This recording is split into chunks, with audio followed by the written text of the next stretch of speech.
Again Moses and Aaron entered the lordly halls of the king of Egypt.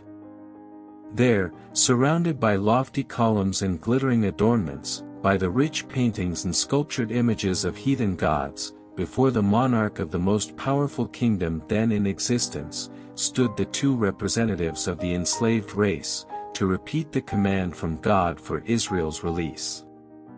The king demanded a miracle, in evidence of their divine commission. Moses and Aaron had been directed how to act in case such a demand should be made, and Aaron now took the rod and cast it down before Pharaoh. It became a serpent.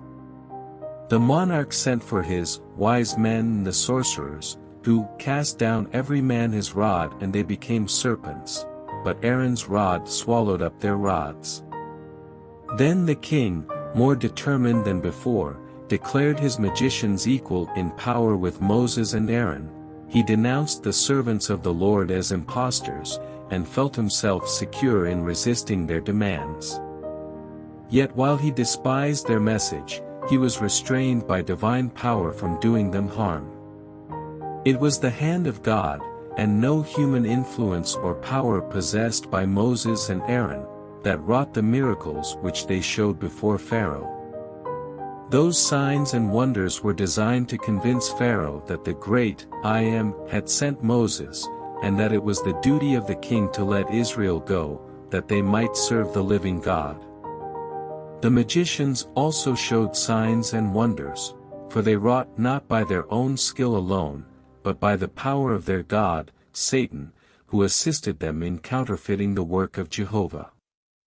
The magicians did not really cause their rods to become serpents, but by magic, aided by the great deceiver, they were able to produce this appearance.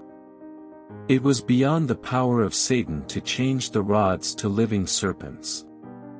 The prince of evil, though possessing all the wisdom and might of an angel fallen, has not power to create, or to give life. This is the prerogative of God alone. But all that was in Satan's power to do, he did. He produced a counterfeit.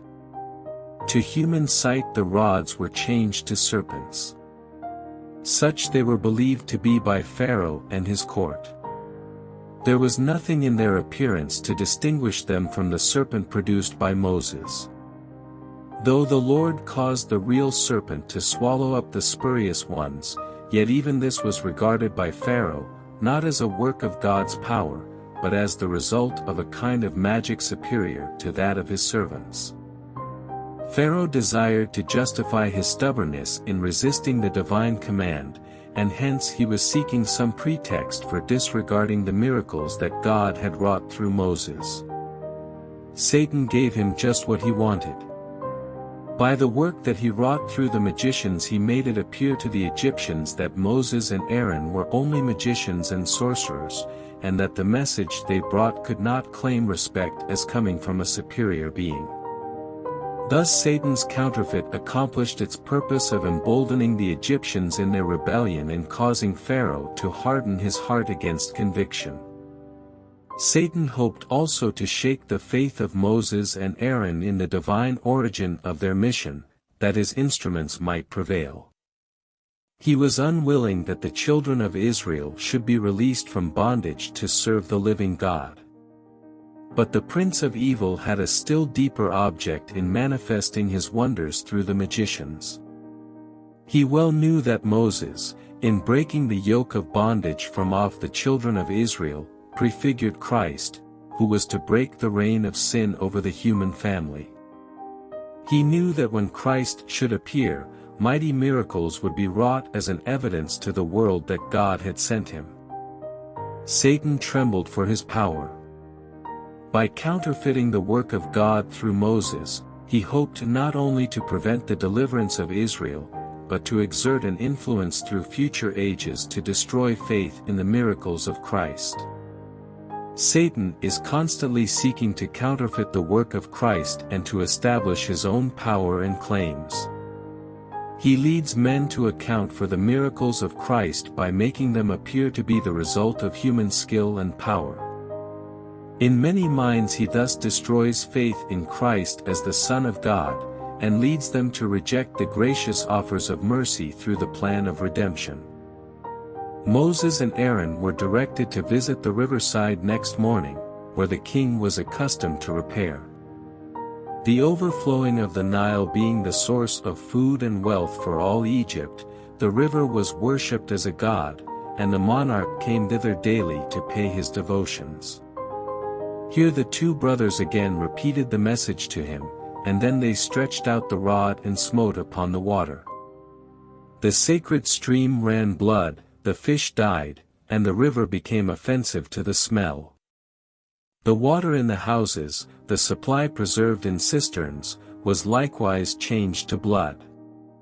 But the magicians of Egypt did so with their enchantments, and Pharaoh turned and went into his house, neither did he set his heart to this also.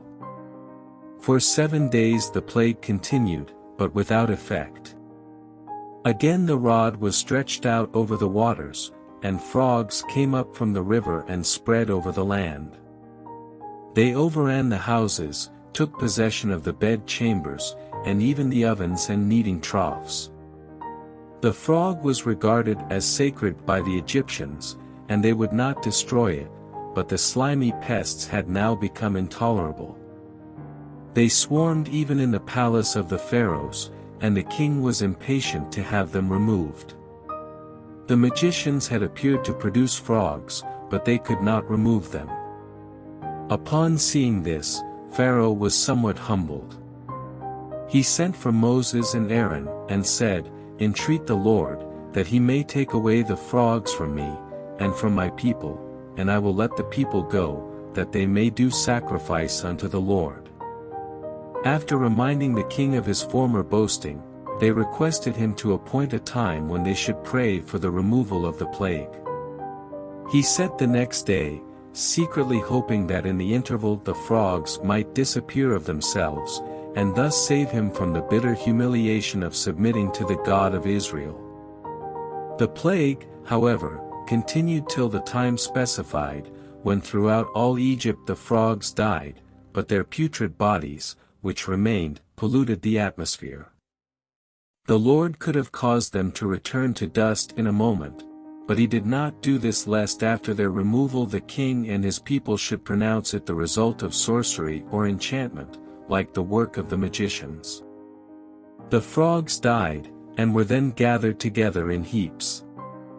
Here the king and all Egypt had evidence which their vain philosophy could not gainsay, that this work was not accomplished by magic, but was a judgment from the God of heaven. When Pharaoh saw that there was respite, he hardened his heart. At the command of God, Aaron stretched out his hand, and the dust of the earth became lice throughout all the land of Egypt. Pharaoh called upon the magicians to do the same, but they could not. The work of God was thus shown to be superior to that of Satan. The magicians themselves acknowledged, "This is the finger of God." But the king was still unmoved. Appeal and warning were ineffectual, and another judgment was inflicted. The time of its occurrence was foretold, that it might not be said to have come by chance. Flies filled the houses and swarmed upon the ground, so that the land was corrupted by reason of the swarms of flies. These flies were large and venomous, and their bite was extremely painful to man and beast. As had been foretold, this visitation did not extend to the land of Goshen.